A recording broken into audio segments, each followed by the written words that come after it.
गौरव railway station के पास गोभी आलू पराठा बनाने का काम करता था। आइए आइए, गर्मा गर्म गोभी आलू के पराठे खाइए। गौरव के घर पर उसकी माँ, बेटी और पत्नी थी। गौरव सुबह से लेकर शाम तक मेहनत करता, लेकिन फिर भी अपनी गरीबी दूर नहीं कर पा रहा था। सुनिए जी, गोभी आलू के पराठे बनाने में लागत बहुत ज्यादा आती है। आप एक काम कीजिए, आप सादा पराठे बनाकर बेचिए, जिससे हमारी लागत कम आएगी और प्रॉफिट ज्यादा होगा। नहीं, मैं ऐसा नहीं कर सकता। सादे पराठे खाना कोई पसंद नहीं करेगा, और फिर पिताजी भी गोभी आलू के पराठे बेचा करते थे, इसलिए मैं भी यही काम करूँगा। गौरव के पास तरह तरह के ग्राहक और उनकी तरह तरह की डिमांड होती। अरे भाई, जरा मेरे पराठे में गोभी आलू ज्यादा भर देना।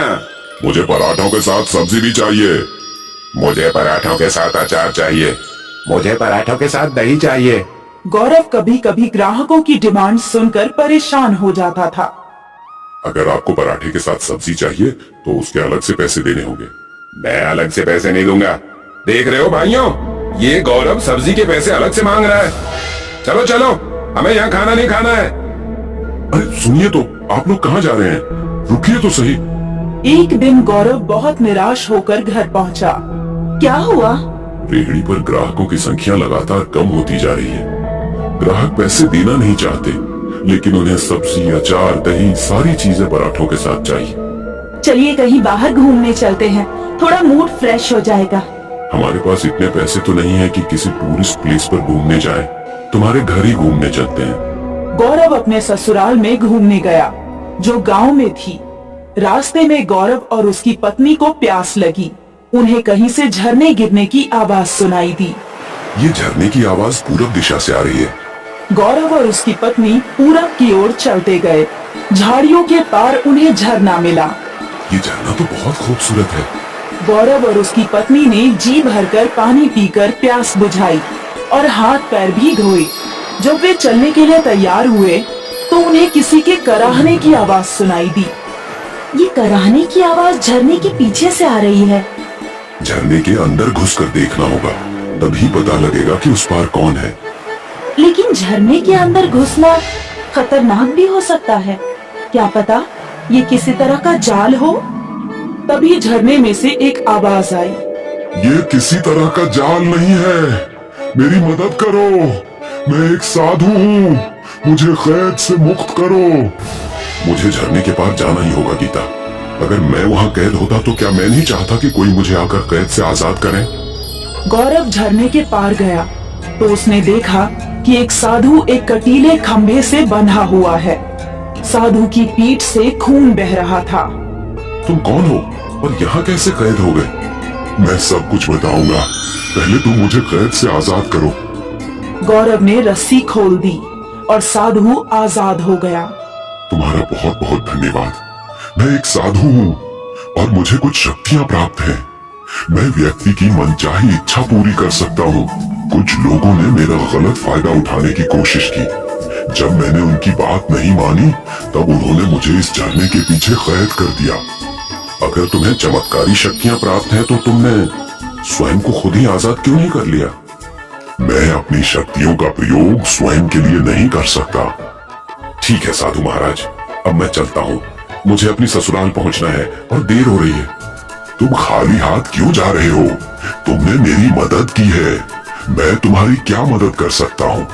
अगर तुम्हारी कोई इच्छा हो तो बता दो। नहीं साधु जी, मैं अपनी मेहनत और लगन से जीवन में कुछ हासिल करना चाहता हूँ। साधु गौरव से बहुत खुश हुआ और उसने मन ही मन गौरव को आशीर्वाद दिया। गौरव अपने ससुराल से लौटने के बाद फिर से अपने गोभी आलू के पराठे बनाने के धंधे में लग गया। आइए आइए, गर्मा गर्म गोभी आलू के पराठे खाइए। आइए आइए। ग्राहक फिर से तरह तरह की डिमांड करने लगे। अरे भाई, मुझे पराठे के साथ सब्जी भी चाहिए। सब्जी तो नहीं है। तभी अचानक उस आदमी के पराठे में से सब्जी निकलने लगी। मुझे पराठे के साथ दही चाहिए। मेरे पास दही नहीं है। लेकिन तभी उस आदमी के पराठे में से दही निकलने लगा। मुझे पराठे के साथ अचार चाहिए। मेरे पास अचार नहीं है। लेकिन तभी तीसरे आदमी की प्लेट में से अचार निकलने लगा। सारे लोगों का दिमाग चकरा गया। ये सब क्या हो रहा है?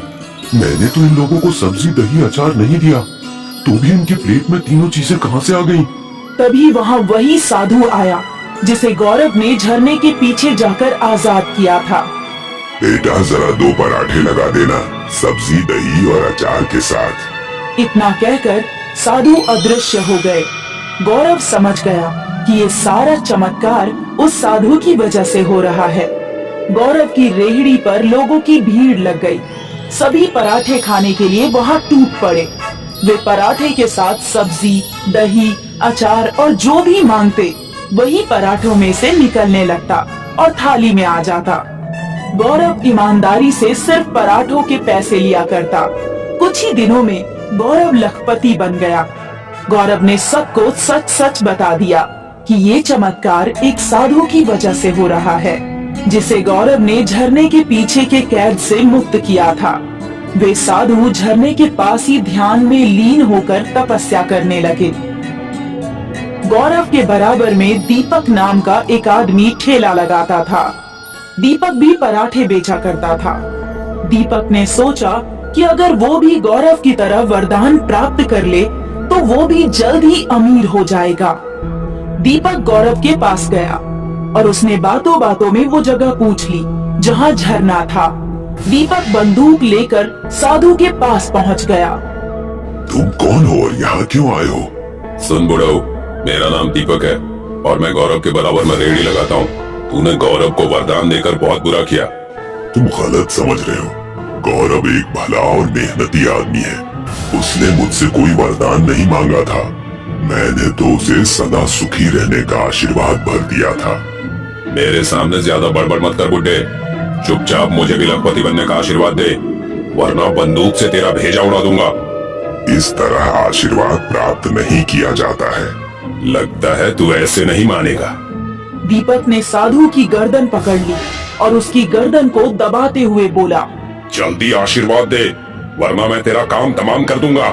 ठीक है, मैं तुझे आशीर्वाद देता हूँ। दीपक ने लौटकर बहुत खुश होकर अपनी रेहड़ी लगाई। दीपक ने जब ग्राहकों को प्लेट में पराठे रखकर दिए तो प्लेट में पराठों के ऊपर सांप बिलबिलाने लगे। जितनी बार भी दीपक ने प्लेट पर पराठा रखा, हर बार परिणाम वही हुआ। लोगों ने दीपक के पराठे बिल्कुल खाने छोड़ दिए। अब सारे ग्राहक गौरव की रेहड़ी पर जाने लगे और गौरव ने देखा कि ग्राहकों की संख्या बहुत बढ़ गई है, तो गौरव ने 2 नौकरों को रखकर एक रेस्टोरेंट खोल लिया और इस तरह अपनी मेहनत और लगन के भरोसे पर खुशहाल जीवन बिताने लगा। मधुमती के 2 बेटे थे, अजय और विजय। अजय की शादी प्रज्ञा से हुई थी और विजय की शादी संध्या से। प्रज्ञा घर की बड़ी बहू होने के सारे कर्तव्य निभाया करती थी, पर फिर भी अक्सर प्रज्ञा की बेइज्जती हुआ करती थी क्योंकि वो पढ़ी लिखी नहीं थी। मधुमती, तेरी बड़ी बहू तो बहुत स्वादिष्ट खाना बनाती है। बस खाना ही बनाती है, बाकी कुछ इसके बस का नहीं। क्या मतलब? अब क्या बताऊं? मेरी बड़ी बहू अनपढ़, कहीं कुछ पढ़ने बोल दो तो इसकी नानी मर जाए। ये तो ऐसी ही है। तू उसको छोड़, मेरी छोटी बहू से मिल, संध्या। ये ग्रेजुएट है और नौकरी भी करती है। अच्छा है। मालती को बुरा लग रहा था कि मधुमती खुलेआम प्रज्ञा की बुराई कर रही थी। एक दिन की बात है, अजय और विजय घर लौटे। वो दोनों बहुत टेंशन में लग रहे थे। क्या हुआ? तुम दोनों की शक्लों पे 12 क्यों बजे हैं? नगर पालिका से नोटिस आई है कि हमारा घर इल्लीगल है और जल्दी वो हमारा घर तोड़ने वाले हैं। हम तो सालों से यहाँ रह रहे हैं, तो ये घर इलीगल कैसे होगा? पता नहीं माँ, कुछ समझ नहीं आ रहा। और बस तब से अजय और विजय के कोर्ट के चक्कर शुरू हो गए। कुछ महीने बीत गए, आखिर कोर्ट ने फैसला कर ही दिया। आप लोग का घर इल्लीगल है और नगर पालिका जल्दी उसे तोड़ देगी। ये सुनते ही मधुमती के पैरों के नीचे से जमीन खिसक गई। सारे घर वाले परेशान हो गए और अगले ही दिन विजय अजय के पास आया। भैया, मुझे कंपनी की ओर से एक फ्लैट मिला है। ये तो बहुत अच्छी बात है, पर फ्लैट थोड़ा छोटा है, उसमें हम सब एक साथ नहीं रह सकते। इसलिए हम सोच रहे हैं कि मैं और संध्या शिफ्ट हो जाते हैं। अजय समझ गया था कि विजय अब अलग होना चाहता था। उसने बिना कुछ बोले ही हामी भर दी और अगले ही दिन विजय और संध्या घर से चले गए। अजय ने एक घर किराए पे ले लिया और दूसरी ओर उसे जॉब से निकाल दिया गया। अजय बहुत ही बड़ी दुविधा में था। आप क्यों रो रहे हो? ये मुसीबत तो खत्म होने का नाम तक नहीं ले रही। एक के बाद एक बढ़ती ही जा रही है। मुझे जॉब से निकाल दिया गया। ये सुनकर प्रज्ञा भी हैरान हो गई, पर उसने अजय को दिलासा दिया। कोई बात नहीं, आप चिंता मत कीजिए, आपको पहले से भी अच्छी नौकरी मिल जाएगी। पर किराया भी तो देना पड़ेगा ना। इतने सारे खर्चे कब तक कैसे चलाऊंगा? हम दोनों मिलकर कुछ कर लेंगे। हम दोनों क्या ही कर सकते हैं? मैं खाना बना सकती हूँ, आप बेच सकते हैं। कोई काम बड़ा या छोटा नहीं होता। अगर हम दोनों मिलकर कोशिश करें तो इन सारे संकटों से बाहर निकल सकते हैं। तुम ठीक कह रही हो। प्रज्ञा ने सारी बातें अपनी सास मधुमती को बताई। तुम ठीक कह रही हो बहू, मुश्किल के समय हम सबको मिलकर सामना करना चाहिए। पर हम क्या खाने की चीज बेच सकते हैं? बाजार में तो सब कुछ पहले से बिकता है। हम कुछ ना कुछ अलग ढूंढ ही लेंगे। चलिए बाजार देख कर आते हैं। प्रज्ञा अजय को अपने साथ बाजार ले गई और वो लोग हर खाने की रेडी देखने लगे। चाट, भेलपुरी, फ्रैंकी, मैगी, पराठे, सब कुछ तो पहले से ही बिक रहा है। क्यों ना हम इन दोनों चीजों को मिला दे? क्या मतलब? मतलब आपने मैगी फ्रैंकी तो खाई है ना, उसमें फ्रैंकी और मैगी एक साथ है, वैसा ही कुछ। तो अब क्या हम मैगी पराठे बेचें? वैसे आइडिया बुरा नहीं है, सस्ते में बन भी जाएगा और बहुत बिकेगा भी। सच्ची? प्रज्ञा ने दुकान से कुछ मैगी के पैकेट्स खरीद लिए। प्रज्ञा ने मैगी बनाई और फिर उस मैगी को पराठे के आटे में भर के उसके पराठे बनाए। सासू माँ, चक्कर बताइए कैसा बना है? मधुमती ने एक पराठा खाया। वाह बहू, ये तो बढ़िया है, बहुत खूब। प्रज्ञा ने एक पराठा अजय को भी दिया। अजय तो बड़े चाव से पराठा खा रहा था। क्या हुआ, आपने बताया नहीं कि कैसा बना है? बढ़िया, एक और मिलेगा। प्रज्ञा ने अपने पति और सास को और मैगी के पराठे खिलाए और खुद भी खाया। सबको उसके मैगी के पराठे का आइडिया अच्छा लगा। अगले ही दिन प्रज्ञा ने बाजार में मैगी पराठे का स्टॉल खोल दिया। दीदी, ये मैगी पराठा क्या है? मैगी और पराठा का मिश्रण, खाकर तो देखो, बहुत स्वादिष्ट होता है। ठीक है, एक मैगी पराठा दे दीजिए। प्रज्ञा ने उस लड़के के लिए एक मैगी पराठा बनाया। उस लड़के ने वो चखा और उसके चेहरे पे मुस्कान आ गई। ये तो तूफान है। ऐसा पराठा मैंने कभी नहीं खाया, बिल्कुल नहीं। उस लड़के की बात सुनकर कई और ग्राहक प्रज्ञा के ठेले पर मैगी पराठा खाने आए। प्रज्ञा मैगी पराठे बनाए जा रही थी और अजय ग्राहकों को देकर पैसे ले रहा था। सुबह से शाम तक दोनों थक गए और फिर अपने घर लौटे। क्या हुआ? क्या नहीं हुआ वो पूछो माँ। सुबह से ग्राहक आते ही जा रहे थे। हम दोनों तो थक गए, लेकिन ग्राहक रुकने का नाम ही नहीं ले रहे थे।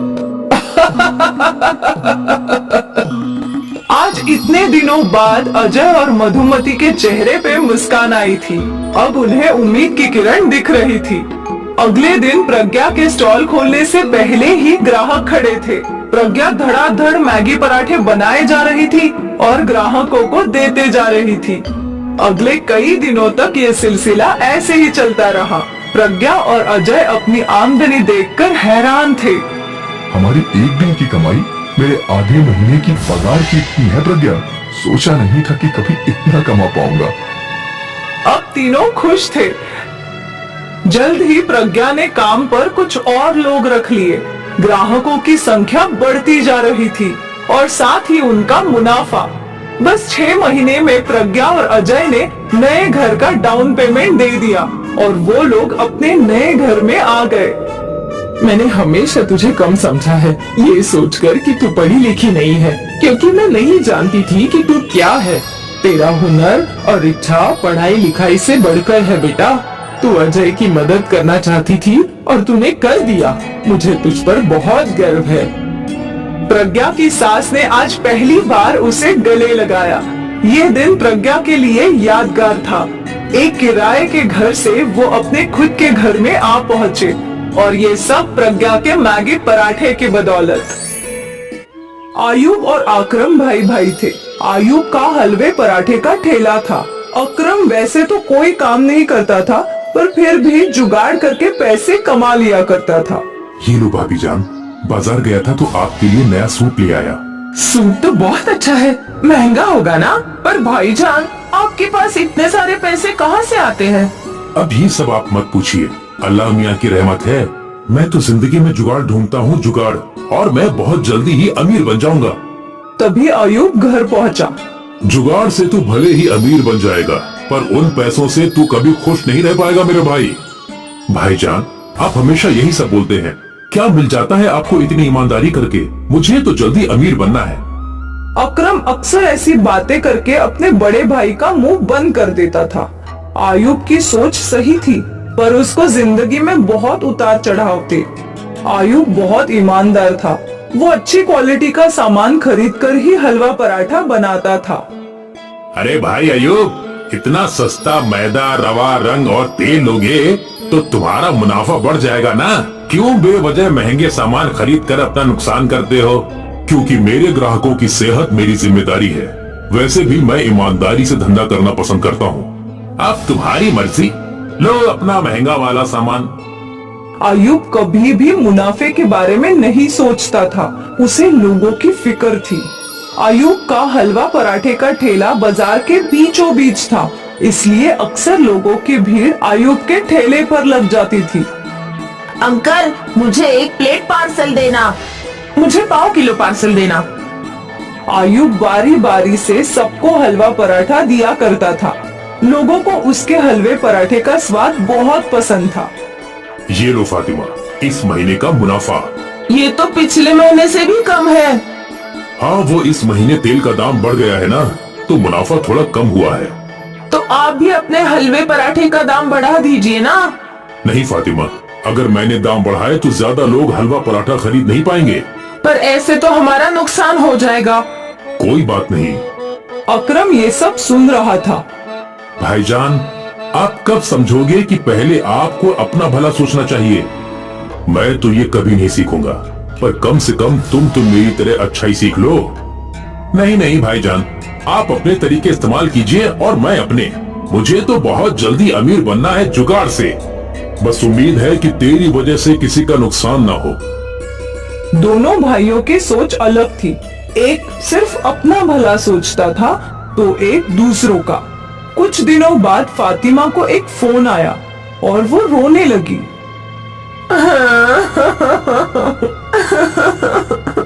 क्या हुआ फातिमा? भाभी, बात क्या है? आपकी चाची जिंदा नहीं रही। या अल्लाह, उन्हें जन्नत अता फरमा। हमें तुरंत निकलना होगा। अरे अकरम, क्या तू कुछ दिनों के लिए मेरा ठेला चला सकता है? ठीक है भाईजान, वैसे भी फिलहाल मेरे पास कोई काम नहीं है। आपका ठेला बंद रहेगा तो बहुत नुकसान होगा, मैं चला लूंगा।